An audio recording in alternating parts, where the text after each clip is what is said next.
कभी ऐसा लगा है कि जिंदगी का रास्ता तुम्हें लगातार ठुकरा रहा है, जैसे तुम कोशिश कर रहे हो पर कोई भी दरवाजा खुल ही नहीं रहा, और कहीं भीतर एक हल्की सी आवाज उठती है, शायद मैं काम का नहीं हूं। ये आवाज अकेली नहीं है, ये वही आवाज है जो हर इंसान कभी न कभी सुनता है, चाहे आज हो या 2300 साल पहले।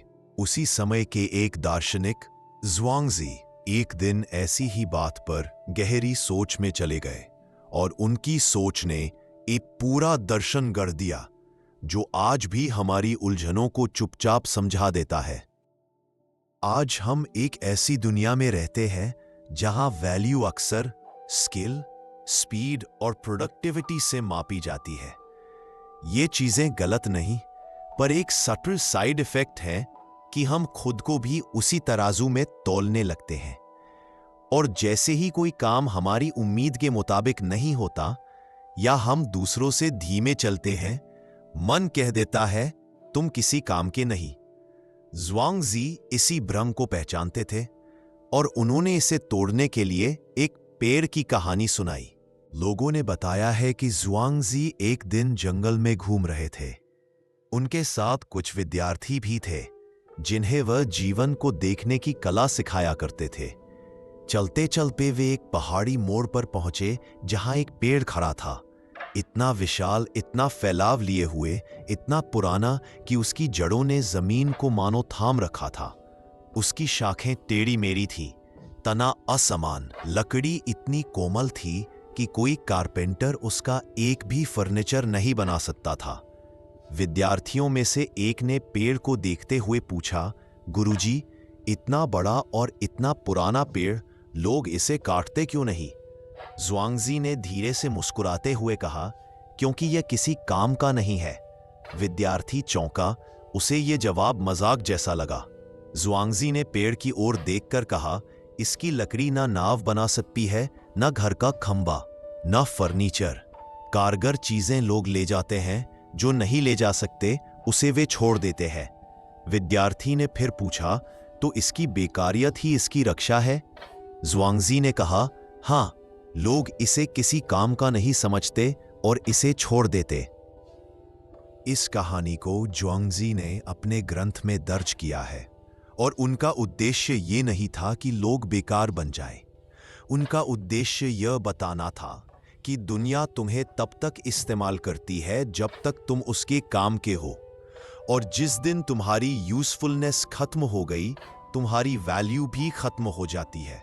तो सवाल यूजफुलनेस का नहीं है, बल्कि सवाल यह है कि क्या तुम्हारी पहचान यूजफुलनेस पर खड़ी है। और वो पेड़ इसलिए जीवित था क्योंकि वह लोगों की जरूरत का हिस्सा नहीं था। इतिहासकार लिखते हैं कि ज़ुआंगज़ी अक्सर नेचुरल लाइफ पर ध्यान देते थे। उनका कहना था, मनुष्य तभी थकता है जब वह अपने मूल स्वभाव से दूर होता जाता है।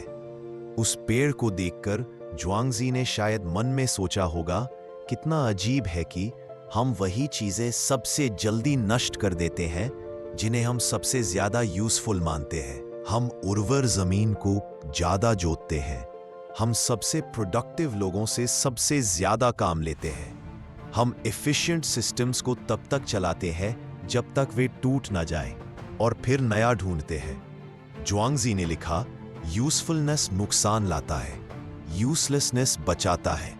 यह वाक्य कठोर है, लेकिन इसका मतलब यह नहीं था कि कोई जीवन व्यर्थ जिए। उनका अर्थ यह था कि जिस ऊर्जा में दुनिया तुम्हारा फायदा देखती है, वही तुम्हें खत्म भी कर सकती है।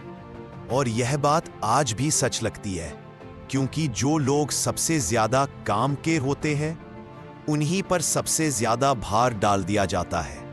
जो धीमे चलते हैं, गलत नहीं चलते, वे बस उस कुल्हाड़ी की पहुंच से थोड़े दूर होते हैं जिससे तेज पेड़ सबसे पहले गिरते हैं। इस कहानी का मतलब यह नहीं कि एम्बिशन गलत है या स्लो चलना ही अच्छा है।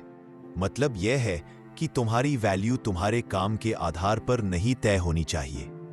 तुम एक जॉब, एक स्किल, एक लेबल, एक टाइमलाइन, तुम इन सब से ज्यादा हो, और कुछ चीजें दूसरों को बेकार लग सकती है, तुम्हारा टाइम लेना, तुम्हारी स्पीड, तुम्हारा प्रोसेस, तुम्हारा खुद को समझने का तरीका। पर वही चीजें तुम्हें टूटने से बचाती हैं। उपयोगी होना ठीक है, पर आवश्यकता बन जाना खतरनाक। क्योंकि जब दुनिया तुम्हें सिर्फ उपयोग देखकर मेजर करती है, वह तुम्हें कभी पूरा और सही से नहीं देख पाती। पेड़ बच गया क्योंकि उसका मूल्य बाहरी दुनिया से तय नहीं होता था।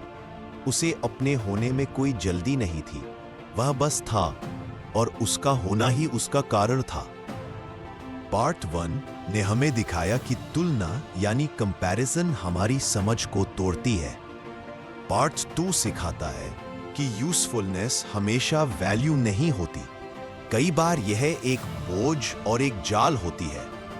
लेकिन एक सवाल अब भी बाकी है कि अगर हमें पता है कि तुलना गलत है, अगर हमें पता है कि यूजफुलनेस एक भ्रम है, फिर भी हम उसी रेस में क्यों लौट जाते हैं? क्यों हम बार बार वही चेस शुरू कर देते हैं जो हमें थका देता है? इस सवाल का जवाब एक और दार्शनिक ने दिया था, गौतम बुद्ध। अगले भाग में क्यों क्रेविंग इंसान को शांत होने नहीं देती और कैसे वही क्रेविंग हमारी पूरी पहचान बना देती है।